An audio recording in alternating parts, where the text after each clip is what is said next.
Welcome, welcome! It's Mud Dog with the Texas Space Navy bringing you another Star Citizen video. And this is one we've all been waiting on for some time. It's server meshing and persistent streaming Q&A. This is something they told us they were going to put together back at CitizenCon, and we now have it. So let's dive right on in because this could be a long video. When will we see persistent streaming and server meshing in the PU? Their current aim is to release persistent streaming and the first version of the replication layer, ideally, between Q1 and Q2 of next year, and then they'll follow up with the first version of static server mesh, barring any unforeseen technical complications between Q3 and Q4 of next year. So that pushed my next, guess on server meshing pushed back a little bit more, but only to Q3, Q4, so hopefully we'll get it by then, at least in some state. What is the current state of server meshing tech, and what are the biggest issues holding it back? So most people, when they talk about server meshing, usually think about the final step, the technology where all the servers mesh together. The truth is that before the final step, there's a very long chain of pre-requirements and fundamental technology changes that need to be made to the game engine. With that in mind, they're going to try to answer the question in the context of the full picture. So the short answer is the state is actually very advanced. Now the long version, the road to server meshing started back in 2017 and 2018 with object container streaming, entity authority and authority transfer, replication layer and persistent streaming. Then you have static and dynamic server meshes. They go into more detail on each one of those, and I would as well, but again, this is going to be kind of a long video, even without me going into those 100%. But just know that there are several steps to be able to get to where they want to go. And object container streaming was one of the first steps. Now they have the entity authority and authority transfer that they've already done. And now you're starting to look at the replication layer and persistent streaming that they're working on that. Then you have static and dynamic server meshing. Okay, how do you plan on managing a large ship, say a Javelin, and would that be its own dedicated resource with ships around it? So with dynamic server meshing, it's possible that large ships such as a Javelin could have their own dedicated server assigned to run the authoritative simulation for that ship and everything on it. However, they are trying to avoid having inflexible rules about how entities get assigned to processing resources. So that might not always be the case. It comes down to efficiency in terms of both processing speed and server cost. And if we had a hard rule that each Javelin and everything in it gets its own server, then it wouldn't be very cost efficient when a Javelin only has a handful of players on it. The same rule also wouldn't be efficient in terms of server processing speed if there were hundreds of players all crowded into the same Javelin, as the rule would prevent us from distributing the processing load across multiple servers. Dynamic server meshing will be a bit different in that it will constantly reevaluate how best to distribute the simulation, aiming to find the sweet spot so that no single server is overloaded or underutilized. As players move around in the verse, the ideal distribution of processing resources will change. To react to those changes, we'll need the ability to transfer authority over entities from one server to another, as well as bring new servers online and shut down old ones. This will allow us to move the processing load from a server that is at risk of becoming overloaded to one that is currently underutilized. If none of the existing servers have enough spare capacity to handle an increase in load, we can simply rent more servers from our cloud platform provider. And when some servers don't have enough load to make them cost efficient, some of them can transfer their parts of the simulation over to others and can shut down the ones we no longer need. That's a long-winded answer, but you get it. How many players will be able to see each other in one space? What's the maximum you are planning? So this is a different question to answer, and the best answer they can give at the moment is it depends. Assuming that the question is about the limit of how many players will be able to see each other from a client view, it's mainly dictated by the game client. This is due to a client-side simulation such as physics and game code, as well as rendering cost. Additionally, it also heavily depends on the scenario. 100 players in FPS combat are cheaper to simulate and render on a client than 100 players fighting in single-seater spaceships, firing missiles and lasers at each other. The graphics team is actively working on Vulkan, which will allow us to increase draw calls and should improve how many players and ships we can render at the same time, while the engine team is heavily focused on game code optimizations to increase the number of game objects that can be simulated at once. So they're aiming to increase our player count, and expectation is that we will support scenarios where 100 players can see each other at a reasonable frame rate. However, as we start scaling our shards to support higher player counts, the likelihood that every single player within a shard can go to the same physical location and see each other without performance issues will decrease. This is where we will need to start implementing game mechanics that prevent these scenarios from happening too frequently. The absolute limit is hard to predict until some of the new technology comes online and we can start to measure performance. If I make a base on a moon, will my base be reflected on the other shards that I am not on? The Planet Tech team plans to implement base building with server shards in mind.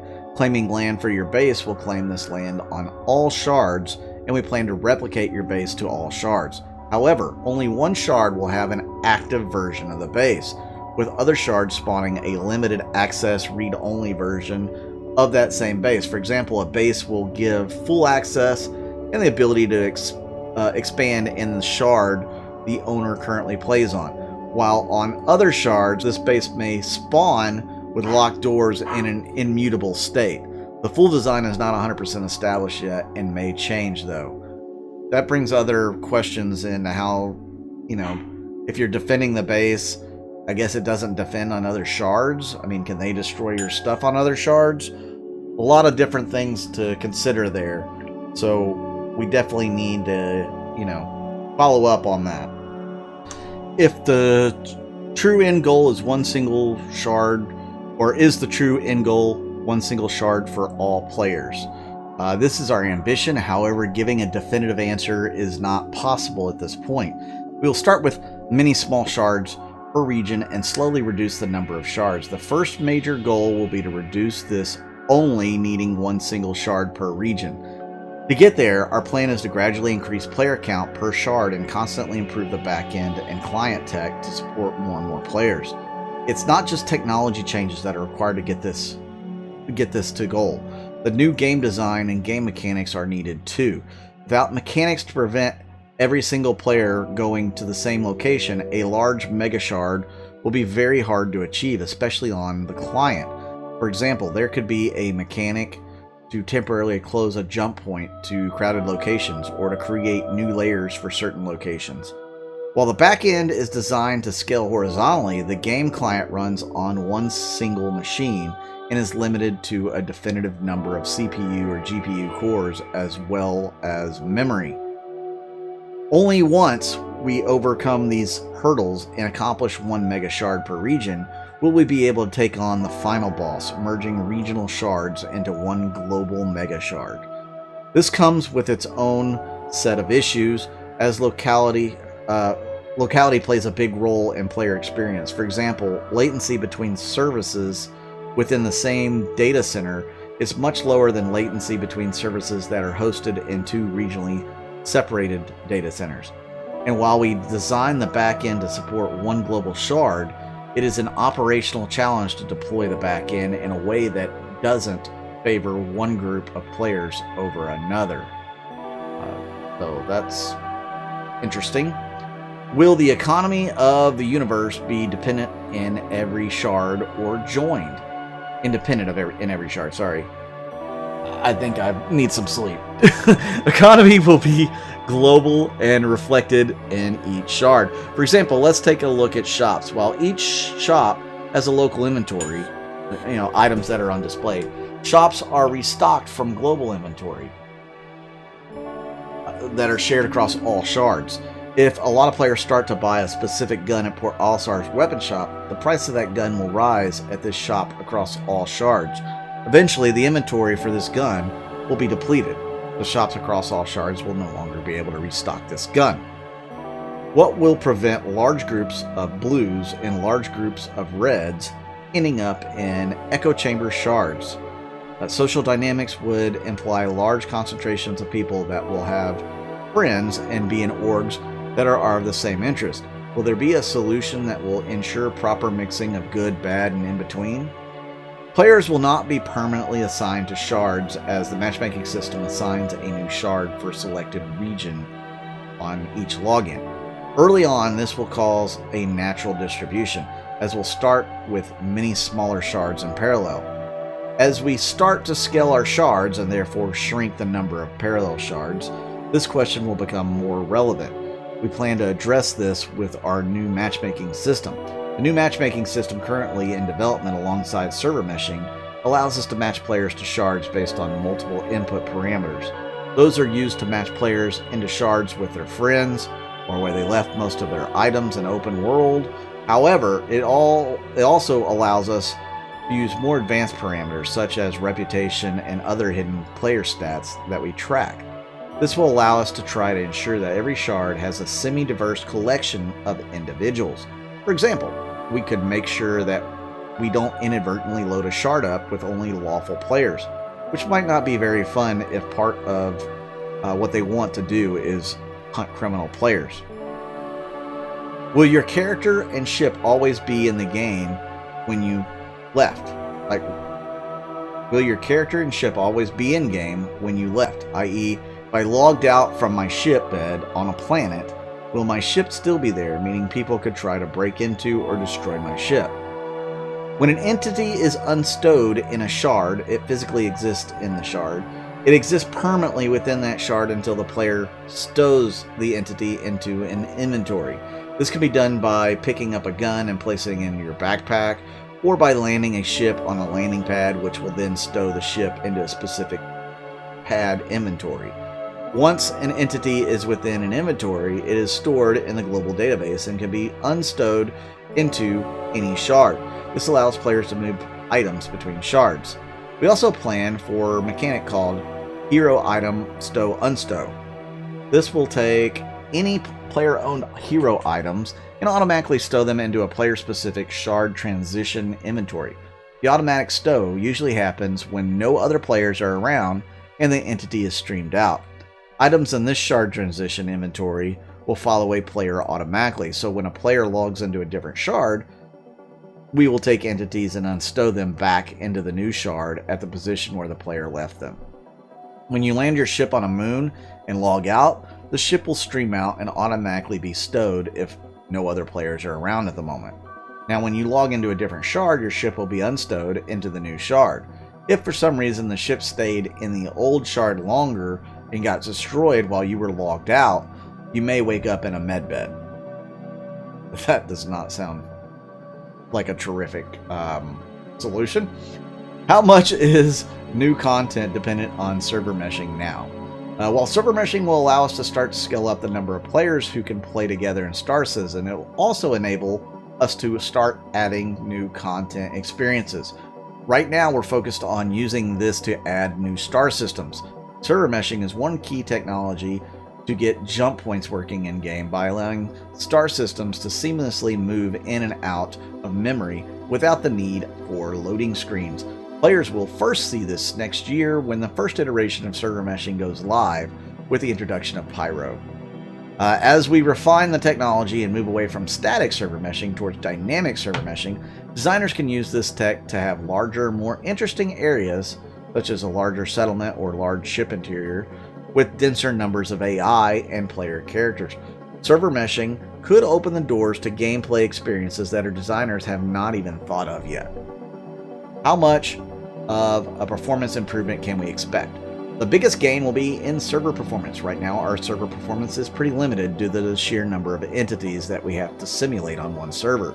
This results in very low frame rate and server degradation, causing the client to experience network lag, rubber banding, and other network desync issues. Once we have even the static mesh in place, we expect server frame rate to be considerably higher, causing less of these symptoms. On the client FPS, server meshing actually has very little impact. The client already only streams entities that are in visible range.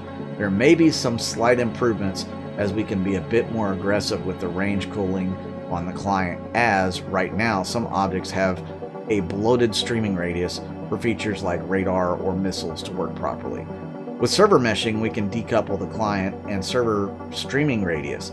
However, these improvements will be minimal on the client. Still, faster server FPS will improve the overall experience as network lag will be reduced considerably. Looking forward to that, considerably. I know that there may not be an answer to this yet. Upon initial release of server meshing, how many shards do you anticipate needing to have? 10, 100, 1,000, more?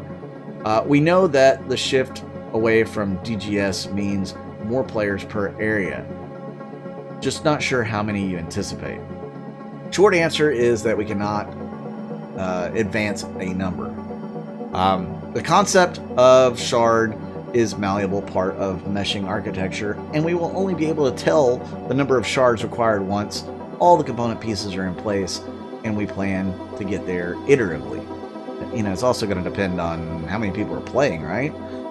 With the first drop of persistent streaming, not meshing, we want to start by mimicking the current behavior that you see online by having one shard per server instance and one replicant, called the hybrid. The only difference is that all entities in those shards will still be persistent. This allows us to deal with the worst case scenario by having a really large number of persistent shards and very large replicants to test the mechanics of creating or seeding simulation with active players and spin down for recycling or destruction. We want shard creation and destruction in the first phase to be optimal, fast, and cost neutral.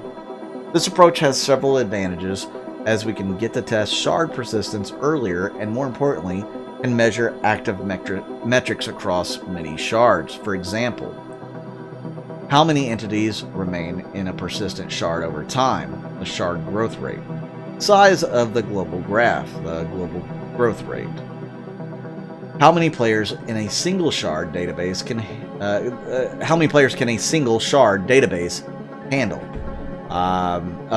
effect of several gameplay mechanics on entity updates to the shard database, performance profile of the write queues, meaning query times of shard database clusters. There's a lot of stuff here. Performance profile of write queues, the mean query times of global database clusters, efficiency of database sharding. While we do have proper estimates and internal measurements for these, nothing replaces real players generating representative loads on the system. As we can get other components meshing into play, mainly the static mesh, we plan to gradually reduce the number of shards, grouping players into bigger and bigger shards until we feel comfortable with the performance of replicants, DGSs, and entity graph. Of course, the static mesh will suffer from congregation problems, and we will only be able to resume going to much larger shards once the dynamic mesh is in place. Ultimately, with the dynamic mesh, we aim to support very large shards. Can an asset as small as a bullet travel across server shards? Short answer, no. You can see shards as completely isolated instances of the simulated universe, very similar to how we currently have different isolated instances per dedicated server. In order for items to transfer between instances, these items need to be stowed in an inventory before they can be unstowed into a different shard. For example, if a player picks up a gun in one shard, then places that gun into their backpack, now when the player connects to a different shard, the player can take out the gun out of their backpack, unstowing it into the new shard. Within a shard, an entity like a missile will be able to travel across multiple server nodes, if these server nodes have the missile within the server's streaming area. Only one server node will be in control or has authority over that missile, while the other server nodes will only see the client view of the same missile.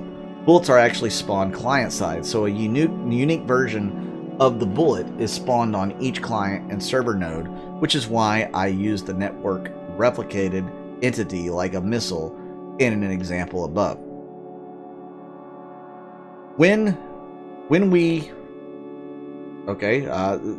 writing of this is crazy. When you are handling different regions of the world, Are you planning on hosting 4 main server farms such as US, EU, China, Oceanic? Or are you planning on making one global universe? If global, how would that handle the balance of players with extreme ping variations? So they still plan on keeping the regional distribution of network-sensitive services. In the initial deployment of persistent streaming, the global database will be truly global. Shards themselves will be regionally distributed, so the game client connecting to the EU region would preferably be match-made to an EU shard. As shards grow in size for both players and entities, they plan on to revisit the model and also introduce regional-level services for serving data closer to the locality. I live in Eastern Europe. After launching server meshing, will I be able to play with friends from the USA? We do not plan to limit the shard and region a player can choose. A player will be free to choose any region to play in, and within this region we allow limited shard selection. For example, the shard with your friends or the shard you last played on. Since all player data is stored in the global database, players can switch between shards similarly to how they can switch between instances today. Items that are stowed will transfer to the player to the always accessible regardless of shard. Replication layer dying. What will players experience if replication layer is shut down or dies? We know that the entity graph will collect the seeded information and feed it back into a new replication layer, but will we return to the main menu if the replication layer dies compared to if the server node dies, or will we have some sort of loading screen that automatically matchmakes us into a new layer? To answer this properly, they first need to give some more detail on what their final architecture will look like. Ultimately, the replication layer won't be a single server node. Instead, it'll consist of multiple instances of a suite of microservices with names like Replica, Atlas, Scribe. One advantage to this is that the replication layer itself will be able to be scaled. Another advantage is more relevant to the question is that although a single node or instance in the replication layer may fail, it's very unlikely the whole replication layer will fail at once. From a client point of view, the replicant nodes are the most important, as is those that will handle the networked entity streaming and state replication between clients and game. The replicant is designed to not run any game logic, and in fact it will run very little code at all. No animation, no physics, just network code. Being built from such a small code base should mean fewer bugs overall. So, after the inevitable teething troubles, we're expecting replicants to be pretty stable. It's important to know that at any one time, a single client may be served by multiple replicants, but those replicants will also be serving other clients at the same time. The final piece of the puzzle is the gateway layer. Clients won't connect directly to replicants, but instead a gateway node in the gateway layer. The gateway service is just there to direct packets between clients and the various replicants they are talking to. The gateway service will use even smaller code base than the replicant, so should be even less likely to crash. So what will a client experience if one of the replicants serving is suddenly crashed? The client will remain connected to the shard, but part of or all of their simulation will temporarily freeze. The replicant layer will spin up a new replicant node to replace the one that crashed and will recover the lost entity state from the persistence via entity graph. The client gateways and the GGS nodes that were connected to the old replicant will reestablish connection with the new one once everything is reconnected. The game will unfreeze for the affected clients. At this point, the client may experience some snapping, teleporting of entities. We're hoping the whole process will take less than a minute. What will a client experience if the gateway serving is suddenly crashed? The gateway service doesn't hold any of the game state and will have its own form of crash recovery. Since it's a much simpler service than the replicant, the recovery time should be much quicker, more in a region of seconds. While the recovery in progress, the client will experience temporary freeze followed by some snapping or teleporting. What about the hybrid service? During CitizenCon presentation on persistent streaming and server meshing, Paul and Benoit talked about the replication layer in terms of a hybrid service. A hybrid service is, as its name suggests, a hybrid of the replica, Atlas, Scribe, and gateway services I mentioned above, but not entity graph, as well as a handful of other services not discussed yet. We have chosen to develop this first before splitting it into component services, as it will reduce the number of moving parts we're trying to deal with all at once. It also allows us to focus on proving out all the big concepts rather than boilerplate of having all those individual services communicate correctly. In its initial implementation, the replication layer will be single hybrid server node. If this hybrid node crashes, then the situation will be similar to what clients experience now when a dedicated game server crashes. All clients will get kicked back to the front-end menu with the infamous 30K error.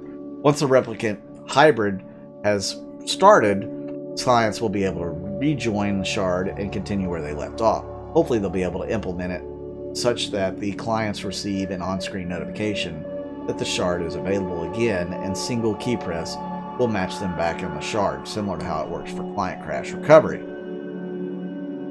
There's still a lot of questions here that need to be answered, but we're getting towards the end. We saw a lot of talk in the panel about which nodes have write authority within a shard. But what about write authority between separate shards? Are separate persistence databases maintained for separate shards, or will the states of the world items eventually be synchronized between shards even if they were left in a different state? Like a door left open on one shard or left closed on another. Will one shard eventually write its state to the database, updating the state of the door in the other shard? So generally speaking, each shard is its own unique copy of the universe. Okay, I'm going to leave it there. That's the general. Some features will be different, but there's a lot there. I really suggest you guys go read this because it's really interesting, and there's a lot of good information here. So like this next question is, when you have a party moving in quantum travel or other from one object to another in another DGS node or object instance, will they create a new DGS node preemptively, or how will it be handled? The static server meshing, everything is fixed in advance, so you know, if you're traveling from one area to another, it'll pre-boot for you, so to speak. So yeah, there's a lot of really great information, and it's definitely, this was needed for a long time. You could tell they've really thought about these things. With the sheer volume of data traveling between clients and server nodes, and the need for extreme low latency, can you describe or dig in how you are managing that, or what technologies you are using to help speed things up, or rather keep them from slowing down? So you can see this one's a big answer, and I want to go ahead and read it for you. And this is going to be the last one. So I'm glad you guys have tuned in this long. It's definitely a really long write-up, but it's definitely one you should read. The biggest factors currently affecting latency are server tick rates, client ping, and entity spawning, and the latency of persistent services. Server tick rate has the highest or the biggest effect of these, and is related to the number of locations a game server is simulating. Server meshing should help with this by reducing the number of locations that each game server needs to stream in and simulate. Fewer locations mean a much lower average entity count per server, and savings can be used to increase the number of players per server. Client ping is dominated by distance from the server. We see many players choosing to play on regions that are entirely different continents. Some of our game code is still client authoritative, which means that players with high ping can adversely affect the play experience for everyone else. There's not much we can do about it in the short term, but it's something they want to improve on after server meshing is working. Slow entity spawning can cause latency by delaying when entities stream in on clients. This can cause undesirable effects such as locations not fully appearing until minutes after quantum traveling to a location, or falling through floors after respawning at locations, ships taking a long time to appear in ASOP terminals, changing player loadouts, etc.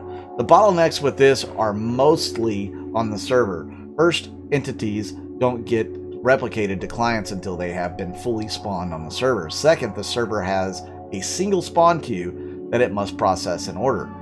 Third, the more locations a server needs to stream in, the more spawning it has to do.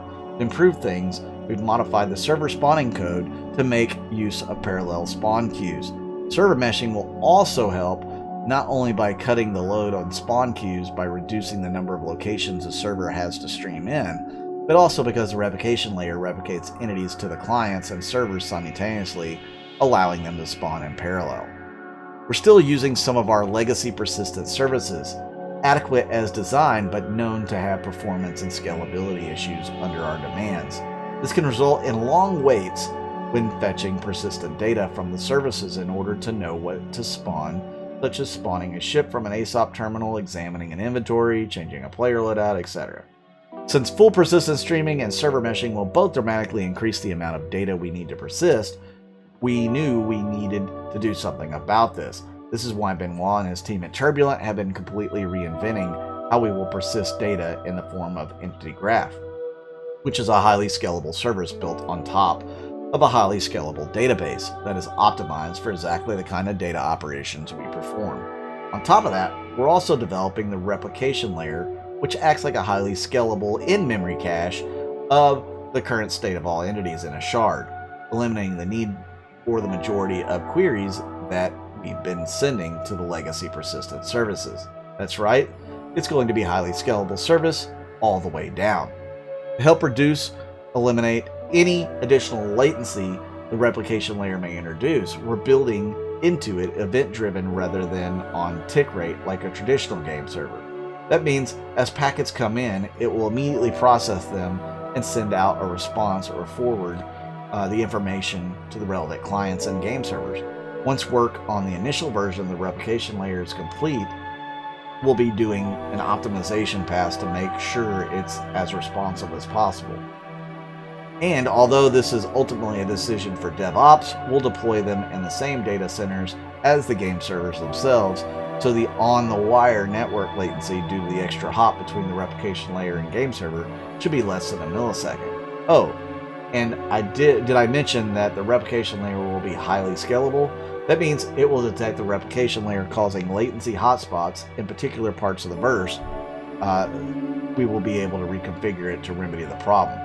So that is a really lengthy version of server meshing and persistent streaming. Again, I recommend you go read it. If you want me to do a much more shortened version for you guys, let me know in the comments down below. I'd be glad to do that, as this was pretty long, and yeah, I think it's a mouthful, it's a windful, and some of you guys may be asleep at this point. So yeah, let me know if you want me to do a much shortened version now that I've gone through it with you guys once. With that said, please hit that like button, hit that subscribe button. Thank you for tuning in. I really do appreciate it. Leave me a comment down below. Check out my Patreon and YouTube members. That'll be in the description of the video. I'm Mud Dog with the Texas Space Navy, and I'll see you out in the verse.